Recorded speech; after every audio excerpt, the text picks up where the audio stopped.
Hello student, welcome. स्वागत है आपका अपने YouTube channel the study forum पर। स्टूडेंट्स, लास्ट वीडियो में मैंने आपको रजिस्टर और उनका अरेंजमेंट पढ़ाया था कि कैसे सीरीज और पैरेलली रजिस्टर्स को अरेंज करते हैं किसी नेटवर्क में, और नेटवर्क रिडक्शन टेक्निक मैंने आपको पढ़ाई थी।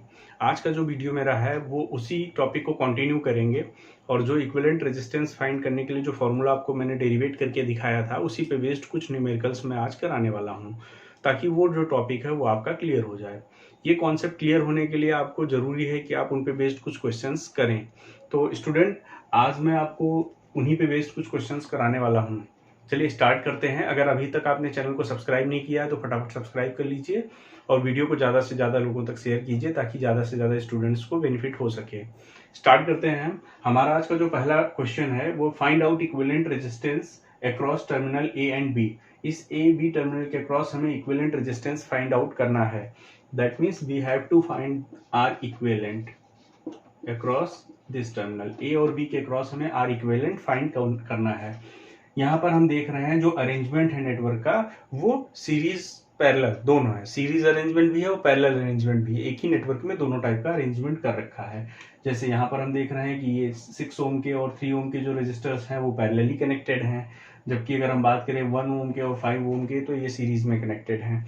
तो इस नेटवर्क को कैसे रिड्यूस करेंगे, कैसे हम सॉल्व करेंगे, वो हम लोग देखते हैं। चलिए स्टार्ट करते हैं हम इस क्वेश्चन को कैसे करना है। देखिए, सबसे पहले हम क्या करेंगे, इस नेटवर्क को आप एक बार देखिए।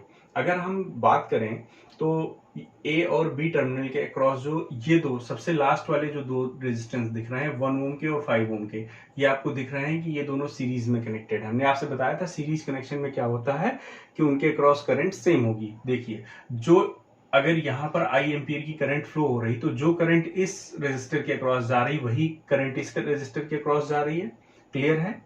तो इससे हमें ये पता चल गया कि ये दोनों रेजिस्टर्स जो है वो हमारे क्या हैं, सीरीज में कनेक्टेड हैं। तो इसको हम सॉल्व आउट कर सकते हैं। यानी अगर इस नेटवर्क को हम यहाँ पर दोबारा से बनाएं तो ये नेटवर्क कुछ इस तरह से बन जाएगा। ये हमारा 4 ओम का रेजिस्टर है, ये हमारा 2 ओम का रेजिस्टर रहेगा, और यहाँ पर ये पैरेलल कनेक्टेड जो है इस तरह से ये, और यहाँ पर हमारा 8 ओम का रेजिस्टर ये रहेगा। ये हमारा टर्मिनल ए वी, इसको हम लिख देंगे 2 ओम, इसको 3 ओम, ये 6 ओम, 8 ओम। अब देखिए यहाँ पर अगर हम बात करें तो ये दोनों रेजिस्टर्स क्या हो जाएंगे, सीरीज में कनेक्टेड हैं। हमें पता है सीरीज में जो रेजिस्टर्स कनेक्टेड होते हैं उनका जो आर इक्विवेलेंट होता है वो क्या होता है, R equivalent equal to R1 plus R2। यही होता है फार्मूला, हमने पढ़ा था। तो इससे हम क्या करेंगे, R1 की वैल्यू 1 ओम है, R2 की वैल्यू 5 ओम, तो दोनों जुड़ जाएगा, वैल्यू कितनी आ जाएगी 6 ओम। तो इसको इस तरह से हम लिख सकते हैं, 6 ओम आ गया। क्लियर है? बहुत सिंपल है। अब देखिए यहाँ पर हम बात करें तो ये दोनों हमारे पैरेलली कनेक्टेड हैं। 3 ओम के रेजिस्टर इस 6 ओम का रेजिस्टर इस 3 ओम के रेजिस्टर के साथ पैरेलली कनेक्टेड है। हमने कैसे पता किया, देखिए अगर यहाँ पे कोई करंट फ्लो हो रही, सपोज करो आई एम्पियर की करंट फ्लो हो रही है, तो ये जो करंट है यहाँ पर सपोज करो हमने लिख दिया आई एम्पियर की करंट फ्लो हो रही है, या आई मत लिखो, कंफ्यूज हो गया आप। जो करंट यहाँ से फ्लो हो रही है वो आगे चल के दो ब्रांचेस में डिवाइड होगी, कुछ करंट यहाँ जाएगी, कुछ करंट यहाँ जाएगी, डिस्ट्रीब्यूट हो जाएगी करंट। यानी इस रेजिस्टर में डिफरेंट करंट, इस रेजिस्टर में डिफरेंट करंट। अगर करंट डिफरेंट है तो वो रेजिस्टर्स आपस में पैरेलली कनेक्टेड होंगे, मैंने आपको बताया था। तो ये दोनों रेजिस्टर्स हमारे पैरेलली कनेक्टेड हैं। पैरेलली कनेक्टेड नेटवर्क के लिए जो आर इक्विवेलेंट का फॉर्मूला होता है वो होता है 1/R equivalent equal to 1/R1 plus 1/R2। इसको अगर हम शॉर्ट में रिड्यूस करके लिखें तो ये हो जाएगा R equivalent equal to R1 into R2 upon R1 plus R2। ये फॉर्मूला बनता है अगर दो रेजिस्टर्स हमारे पैरेलली कनेक्टेड हैं। तो आर इक्विवेलेंट का फॉर्मूला होता है R1 into R2 upon R1 plus R2। LCM लेके आप कर लेंगे, आ जाएगा। तो यहाँ पर अगर इस फॉर्मूले को हम इम्प्लीमेंट करते हैं तो यहाँ पर जो इक्विवेलेंट रेजिस्टेंस बनता है इन दोनों रेजिस्टर्स के अक्रॉस, अगर हम बात करें तो क्या बनेगा हमारा सिंपली डायरेक्ट लिखते हैं। जो यहाँ पर आर इक्विवेलेंट बनेगा वो 6 इंटू 3 अपॉन 6 प्लस 3 बनेगा। ठीक है, यानी इसको लिख सकते हैं 18 डिवाइडेड बाई 9 यानी 2। यानी ये जो 6 ओम और 3 ओम के रेजिस्टर्स आपस में पैरेलली कनेक्टेड हैं, इनकी वैल्यूज को हम क्या लिख सकते हैं, ये इनका जो इक्विवेलेंट रेजिस्टेंस होगा वो 2 ओम होगा। तो इसको हम कुछ इस तरह से लिख सकते हैं, इसको यहाँ पर हम मिटाते हैं और इसको हटा के हम इसकी जगह सीधे लिखते हैं 2 ओम। ये हमारे पास आ गया 2 ओम। क्लियर है दोस्तों? स्टूडेंट्स देखा 6 ओम और 3 ओम ये पैरेलली कनेक्टेड है, इनकी जो इक्विवेलेंट रेजिस्टेंस आ जाएगी वो 2 ओम आ जाएगी। अब हम फिर से देख रहे हैं कि अगर इस ब्रांच की बात करें, जो करंट इसमें जा रही है वही करंट इस रजिस्टर में जा रही है, यानी इन दोनों रजिस्टर्स में जो करंट की वैल्यू है वो सेम है। तो रजिस्टर्स में अगर करंट की वैल्यू सेम, तो ये क्या है, सीरीज में दिख भी रहे हैं, सीरीज कनेक्टेड है। तो सीरीज कनेक्शन के केस में हम सीधे क्या लिख सकते हैं, इनका जो इक्विवेलेंट रेजिस्टेंस होगा वो जुड़ जाएगा 2 + 2 4, यानी हम इसको लिख सकते हैं 2 + 2 को हम सिंपली लिख सकते हैं 4। यहाँ पर हम अगर लिखना चाहें तो यहाँ पर हम लिख देंगे 4 ओम।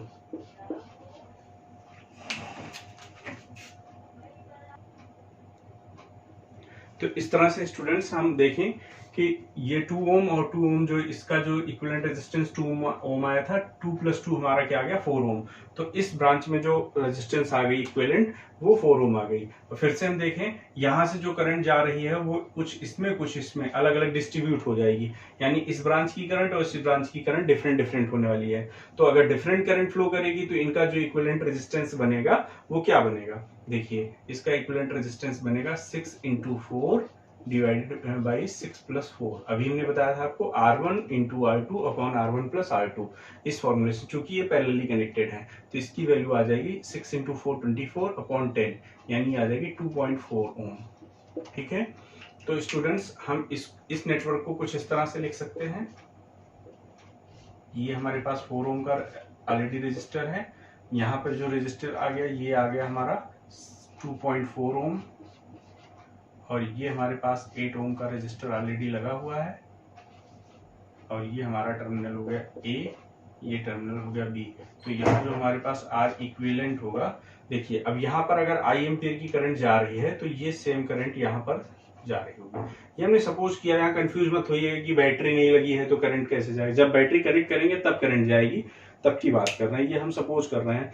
तो इस ब्रांच में जो करंट होगी वही इसमें होगी, वही इसमें फ्लो करेगी, यानी तीनों रेजिस्टर्स के अक्रॉस जो करंट फ्लो होगी वो सेम होगी। तो यहाँ से जो इक्विवेलेंट रेजिस्टेंस निकलेगा आर इक्विवेलेंट वो निकलेगा 4 + 2.4 + 8, 4 + 2.4 + 8, इनकी वैल्यूज क्या आ जाएगी 8 4 12 2 14.4 ओम। तो ये आर इक्विवेलेंट आ जाएगा स्टूडेंट्स। तो इस तरह से हम अपना इक्विवेलेंट रेजिस्टेंस फाइंड आउट करेंगे। देखा आपने सिंपली कैसे ये क्वेश्चन सॉल्व हो गया।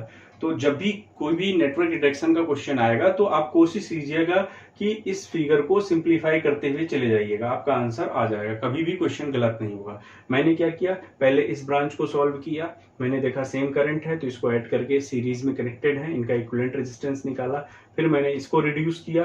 तो हमें क्या करना है कि एक एक ब्रांच को पकड़ के नेटवर्क को रिड्यूस करते हुए चला जाना है। सबसे पहले हमें अंदर से शुरू करना है, जो नेटवर्क रिड्यूस हो सके उसको हमें रिड्यूस करना है। सबसे पहले हमने इसको रिड्यूस किया, फिर इस ब्रांच को रिड्यूस किया, फिर इसको रिड्यूस किया, फिर इस पैरेलल कनेक्शन को रिड्यूस किया जो यहाँ पर देख रहे हैं, फिर उसके बाद ये तीनों का सीरीज बन गया। तो इस तरह से हमारा इक्विवेलेंट रेजिस्टेंस आ गया।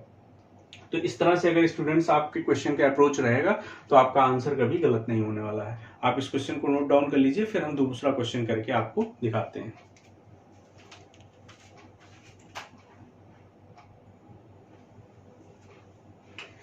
तो स्टूडेंट्स ये अगला क्वेश्चन है हमारा। यहाँ पर हमें क्या करना है, find out equivalent resistance across terminal A and B. इस ए और बी टर्मिनल के अक्रॉस हमें इक्विवेलेंट रेजिस्टेंस निकालना है। यहाँ पर भी हम देख रहे हैं कि कुछ रेजिस्टर्स हमारे सीरीज में कनेक्टेड है, कुछ पैरेलली कनेक्टेड है, यानी कॉम्प्लिकेटेड नेटवर्क है। तो इस तरह के नेटवर्क में कैसे रिड्यूस करेंगे, कैसे इनको सॉल्व करेंगे, ये हम आपको बताते हैं। प्रीवियस क्वेश्चन से थोड़ा इसका स्टैंडर्ड थोड़ा सा हाई है, देखते हैं इसको कैसे करना। हालांकि बहुत सिंपल क्वेश्चन है, आप अगर स्टेप बाय स्टेप करेंगे तो ये बहुत ही इजीली सॉल्व हो जाएगा। देखिए जैसे ही इसके अक्रॉस हम बैटरी लगाएंगे, हर ब्रांच में कुछ ना कुछ करंट फ्लो करने लगेगी, इतना तो सबको क्लियर है। देखिए अगर हम बात करें तो यहाँ पर देखिए, आप अगर इस नेटवर्क की बात करें तो कौन सा ऐसा टर्मिनल है जिसके अक्रॉस आप सिंपली फाइंड आउट कर सकते हैं इक्विवेलेंट रेजिस्टेंस। हम देख रहे हैं कि अगर इस लास्ट वाले पाथ की बात करें, इस ब्रांच की बात करें अगर हम, तो हम देख रहे हैं अगर इसमें कुछ करंट आई एम्पियर की जा रही तो वही करंट इसमें फ्लो हो रही है, वही करंट यहाँ फ्लो हो रही है। यानी ये 4 ओम के, 5 ओम के और 3 ओम के ये जो तीनों रेजिस्टर्स लगे हुए हैं ये आपस में सीरीज में कनेक्टेड हैं। इतना तो आपने क्लियर देख लिया होगा, इतनी सारी चीजें क्लियर हो गई होंगी। तो अगर हम सॉल्व करने का अप्रोच यही होगा हमारा, सबसे पहले हम फाइंड आउट करेंगे कि सिंपलेस्ट पार्ट कौन सा है उस नेटवर्क का। जो सिंपलेस्ट पार्ट होगा उसी को सबसे पहले रिड्यूस करेंगे। तो इसको रिड्यूस करेंगे तो ये कुछ इस तरह से हमारे पास बन के आ जाएगा। देखिए ए, ये हमारा 4 ओम, ये 3 ओम, फिर आगे हम बढ़ गए 4 ओम, 3 ओम, ये हमारे पास यहाँ पर 6 ओम का एक रजिस्टर है, यहाँ पर हमारे पास एक 4 ओम का रजिस्टर है, यहाँ पर हमारे पास एक 3 ओम का रजिस्टर है, और इसके आगे जो हमने अभी रिड्यूस किया ये हमारा इक्विवेलेंट रजिस्टर आ गया इन तीनों का, 4 ओम का, 5 ओम का, 3 ओम का। इसको लिख लेते हैं 3 ओम, ये हमारा टर्मिनल ए बी। तो जब हम इन तीनों को रिड्यूस करेंगे तो 4 + 5 + 3 equivalent resistance R1 + R2 + R3 क्योंकि सीरीज में कनेक्टेड हैं, 4 + 5 + 3 तो ये हमारे पास आ गया 12 ओम। हमने देखा कि इनका जो इक्विवेलेंट रेजिस्टेंस आ गया 12 ओम। इसको सिंपली हमने लिख लिया। इस तरह से हम आपने देखा कि सिंप्लीफाइड पार्ट देखा हमने, इस नेटवर्क का जो सबसे सिंप्लीफाइड पार्ट है उसको हमने सबसे पहले रिड्यूस किया, ये आ गया। अब जैसे ही इसको हमने रिड्यूस किया हमारा नेटवर्क थोड़ा और इजी हुआ। देखा हमने, अभी ये नेटवर्क कॉम्प्लिकेटेड था, जैसे ही इसको हमने रिड्यूस किया अब हम देख रहे हैं कि ये दो रजिस्टर्स हैं ये हमको आपस में पैरेलली कनेक्टेड दिख रहे हैं। कैसे? यहाँ पर जो करंट आ रहा होगा वो कुछ यहाँ डिस्ट्रीब्यूट हो जाएगा, कुछ यहाँ डिस्ट्रीब्यूट हो जाएगा, यानी इन दोनों रेजिस्टर्स के अक्रॉस जो करंट है वो अलग अलग है। तो यहाँ पर ये नेटवर्क हमारा दिख गया कि ये इतना पोर्शन जो है नेटवर्क ये पैरेलली कनेक्टेड है। तो इसको हम जब रिड्यूस करेंगे तो हमें पता है इस पार्ट का जो रिडक्शन होगा, इतने पार्ट का जो रिडक्शन होगा वो होगा 4 × 12/4 + 12। अभी हमने आपको बताया था R इक्विवेलेंट होता R1 × R2/R1 + R2 अगर दो रेजिस्टर्स पैरेलली कनेक्टेड हैं। तो हमारे पास आ गया 48 / 16, तो ये आ जाएगा 3 ओम। यानी इस पोर्शन को हम कुछ इस तरह से लिख सकते हैं, ये 4 ओम, ये हमारे पास आ गया 3 ओम, और ये नेटवर्क रिड्यूस होके हमारे पास क्या बन गया 3 ओम। 3 ओम, ये हमारे पास यहाँ पर 6 ओम है, ये हमारे पास यहाँ पर 3 ओम है। तो इस तरह से हमारा नेटवर्क रिड्यूस होके बनेगा। देखिए ये 3 ओम है और ये हमारे पास 6 ओम है। अब हमने देखा कि जैसे ही ये रिड्यूस हुआ फिर हमने देखा कि ये 3 ओम और 3 ओम आपस में क्या आ गए, सीरीज में आ गए। इनको जैसे हम सॉल्व करेंगे ये क्या बन जाएंगे, देखिए 3 + 3 6, यानी इसको कुछ इस तरह से हम लिख सकते हैं 6 ओम आ जाएगा। 3 और 3 ओम के जो दो रेजिस्टर्स थे सीरीज में थे तो ये अब यहाँ पर इक्विवेलेंट रेजिस्टेंस मिल गया 6 ओम। अब हम देख रहे हैं कि ये 6 ओम और ये 6 ओम के दो रेजिस्टेंस अब मिल रहे हैं हमको, उसमें डिफरेंट करंट फ्लो हो रही है, यानी ये पैरेलली कनेक्टेड है। तो ये पैरेलली कनेक्टेड है, इनका जब इक्विवेलेंट रेजिस्टेंस हम निकालेंगे तो ये नेटवर्क कुछ इस तरह से रिड्यूस हो जाएगा, दिस वन। ये नेटवर्क कुछ इस तरह से रिड्यूस हो जाएगा ए बी। यहाँ पर 4 ओम का रेजिस्टेंस है, यहाँ पे 3 ओम का रेजिस्टेंस है, और इनका इक्विवेलेंट रेजिस्टेंस क्या हो जाएगा 6 × 6 / 6 + 6, यानी 36 / 12, यानी हम इसको लिख सकते हैं 3 ओम। तो ये हमारे पास आ जाएगा 3 ओम। ठीक है, अब हमने देखा कि यहाँ ए और बी के बीच ये जो तीनों रेजिस्टर्स लगे हैं ये एक दूसरे के सीरीज में कनेक्टेड हैं। तो सीरीज कनेक्शन में होने की वजह से इनका जो इक्विवेलेंट रेजिस्टेंस मिलेगा वो जुड़ जाएगा। यानी अगर हम यहाँ पर R इक्विवेलेंट की बात करें तो R इक्विवेलेंट सिंपली हो जाएगा 4 + 3 + 3, यानी 10 ओम। तो इस तरह से स्टूडेंट्स हमने देखा कि कैसे इस कॉम्प्लिकेटेड नेटवर्क को स्टेप बाय स्टेप हम करते चले गए और हमारा आंसर आ गया। तो स्टूडेंट्स हमको कुछ नहीं करना, अगर कोई क्वेश्चन मिलता है कितना भी कॉम्प्लिकेटेड नेटवर्क आ जाए, कितना भी कॉम्प्लिकेटेड नेटवर्क आ जाए, आपको क्या करना है step by step simplified part को सिंप्लीफाई करते करते हमें अपना आंसर निकालना है। जो पार्ट आपको सबसे सिंपलेस्ट दिखे उसी को सिंप्लीफाई कर लेना है। सबसे पहले इसको हमने सिंप्लीफाई किया, फिर ये पैरेलली बन गए दोनों, इनको सिंप्लीफाई किया, फिर ये दोनों सीरीज में आ गए, उनका सिंप्लीफिकेशन किया, फिर पैरेलल बन गया। तो इस तरह से सीरीज और पैरेलल में कन्वर्ट होते चले जाएंगे नेटवर्क, और आपका आंसर इजी वे में निकल जाएगा। तो स्टूडेंट, आज के लिए ये 2 क्वेश्चंस आपके लिए हैं, इनकी प्रैक्टिस कीजिए। इसके अलावा आप डिफरेंट क्वेश्चंस पे प्रैक्टिस करके आप अपने इस कॉन्सेप्ट को क्लियर कीजिए। अगर किसी को कोई डाउट रहता है तो कमेंट सेक्शन में पूछ सकता है। इन केस अगर किसी को किसी भी क्वेश्चन में प्रॉब्लम आती है तो आप हमसे हमारे व्हाट्सएप नंबर पे पूछ सकते हैं, मैं उसका डिटेल सोल्यूशन आपको भेज दूंगा। तो आज के लिए फिलहाल इतना ही, मिलते हैं हम लोग नेक्स्ट वीडियो में। Thank you.